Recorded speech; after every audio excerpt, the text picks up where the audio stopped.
ladies talk, ladies talk. I get so excited, yeah, when ladies talk, ladies talk. I feel so inspired, yeah, when ladies talk, ladies talk. When ladies talk.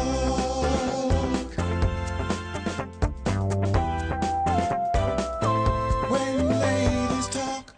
Hi and welcome to Ladies Talk. We've got a great show lined up for you today. Let's find out what's coming up on the show. On the show today, we look at dating outside of your race. Mark Prince from the Kai and Prince Foundation joins us for our Young People special. And we ask the question, would you put your elderly parents in a home? Ladies Top Tips with Jackie Michael, how to make a vision board. Ramel London on the streets of London, and not forgetting Men's Talk. Ladies, it's time to talk. So, we've got a wonderful show, but let me start by introducing you the ladies today. How are you doing, Jackie? I'm very, very, very well. Looking very pretty in pink. Oh, to make the boys wink. Oh my God. Janelle, thank you for joining us back again. Thank you for having me. Busy, busy, busy. I try. And my next guest, she's normally on the streets of London, but it's so wonderful when you can pull a lady off the streets. We have Ramel London in the studio. You saved me. Ramel, what is it like being amongst us? We feel so young being next to you. Do you know what? I feel like I've got a bit of maturity to me now that I've been around. No?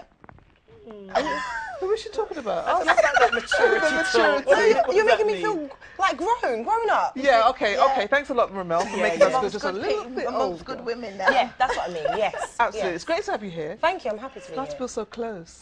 Wonderful. But let's start off with what's grabbed us in the papers. Jackie, I'll start with you. Okay, well, of course, I was so excited today because Doreen Lawrence, who has been relentless keeping Stephen's name alive, is going to be Baroness. She's going to be made a peer. She's going to be in the House of Lords, and I just think that we can salute Doreen. Absolutely. And you know, she is just, she's just a beautiful woman, and she's really carried. Consistent, determined, strong.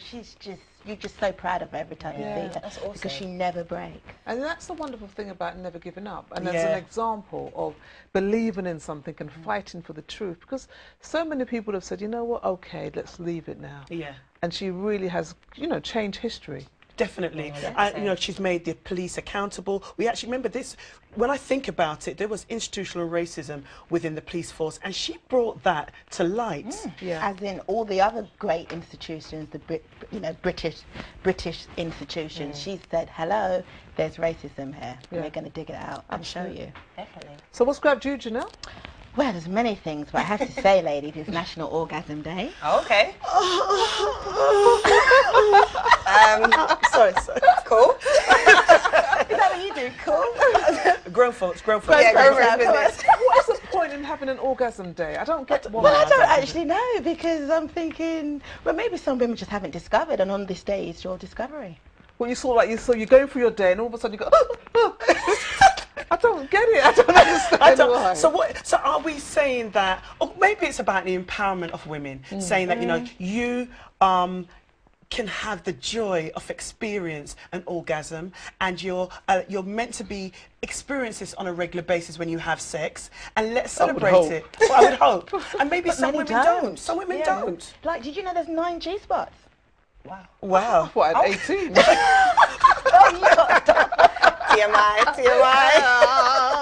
Well, I think every woman should have an orgasm at least in their lifetime. So hey, let's just celebrate At it. least. I mean, this is standard No, practice. I've watched so many programs, and there are people women on the program that have admitted they've never experienced an orgasm. And they pretend. And they pretend, That's and a they shame. fake. It's a shame. That's a real shame. To pretend. And some people don't know until they've had it that they didn't have it. That's a good point. Yeah, That's another point. I can understand that. But I think to me, I think it's about the empowerment for women to go out there and know what actually turns them on. Absolutely. You know, with the sex toy industry now, when you see Candy from Housewives of Atlanta coming out with her own range, becoming a Candy Nights. Hey, She's Candy great. She's Nights. flying the flag for our sisters. Listen, this is about us Absolutely. knowing what turns us on. So yeah, I'm going to celebrate. Definitely. I'm going to celebrate it. I think it's about just learning to learn yourself, love yourself. That doesn't mean self-love as in touching yourself, but just feeling empowered as a woman and feeling sexy. You don't need a man to feel that. So I think an orgasm can come in many different ways, shapes and forms, and just, you know, click your heels and feel good.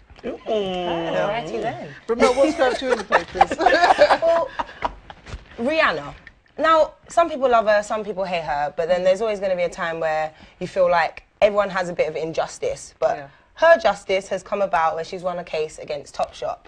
Now, they put her face on a T-shirt without her permission completely. She said the photo shoot wasn't even an authorised... It wasn't even a photo shoot. There was a picture taken of her when she was like doing her music video for We Found Love last year. They slapped it on a T-shirt, started selling it in Topshop, and she was like, hold on, whoa. Like, what's going on? This is my face. I haven't given any permission. So she's won the case and she's really happy. And she asked for up to about £3 million. We don't know if she's getting it yet, but she's won the case. So that's fantastic. Good for her. Because, you know, they were quite cocky. They were thinking that they were actually going to win. Like, you know, so what? We own the image, because you know when you take pictures, if somebody takes a picture of you, if it's on their camera, they own the picture, but you can't get your copyright. It's quite, you know, very muddy ground. With Rihanna, her face is her image. Exactly. Is her brand. It's her brand, exactly. And she also has a special fashion collection, River Island. So yeah, it's complete conflict, of interest. So. Good old Riri. Good old Riri. The other day I saw her walking in their little panties. I mean, if you got legs like that, I've got to give it to her. She got a very good body. She's showing that you've got to stand up for your rights, at least. So if they're going to slap your face on something, at least let her pose for it. Absolutely, and pay her properly. Pay her, exactly. Well, okay, Rihanna, we understand everything's worked out nicely for you, so you go, girl, you go, girl. So our next topic that we're going to talk about is relationships, but this relationship is about mixed relationships, you know, interracial relationships. And although sometimes people think, oh, that's an old topic, in America it's not. There's an advert about the Cheerios where there's a black man and a white woman, and, you know, the little girl puts the bucket over her dad, and America was in uproar because they're not used to mixed relationships. Now it makes me think about where we are in England and how, you know, when you see a mixed couple walking on the street, you don't think about it, do you? It's quite the norm now, isn't it? I think they say Britain has one of the highest increase of interracial relationships in Europe, full stop. And it's just so normal now, as you said, to see black and white, black and Asian couples as your neighbours, as your, you know, the parents of your kids' friends at school and things like that. It's just the norm, and we see it all the time in adverts. It's become the token couple. And we never see black and black as the norm. You will always see a mixed race couple. So true, and it's a bit of balance, isn't it? And very rarely, even in soap operas, in UK films, TV, magazine adverts, etc., there will always be a black and white couple. You know what gets me is that you can have a preference. You can say I prefer this type of person, tall, dark, handsome, short, this, black. You can, you know. But what I don't like is when you have somebody who says I only want that type of person because I hate that type of person. Like, you know, you get some black men who might say I don't like black women who remind me of my mum. Like you're sitting there going in the club going, you want your dinner? In the club, you know. I don't People who talk down at their race and make out that their race is less than another race. How dare you? And if you've become successful, you now don't date your race. Yes, the social climbers. You only want to date a certain type. We don't have time for those. But you know, it never wasn't. Black men have probably been doing that more so than black women from back in the day. I think black women were quite hopeful.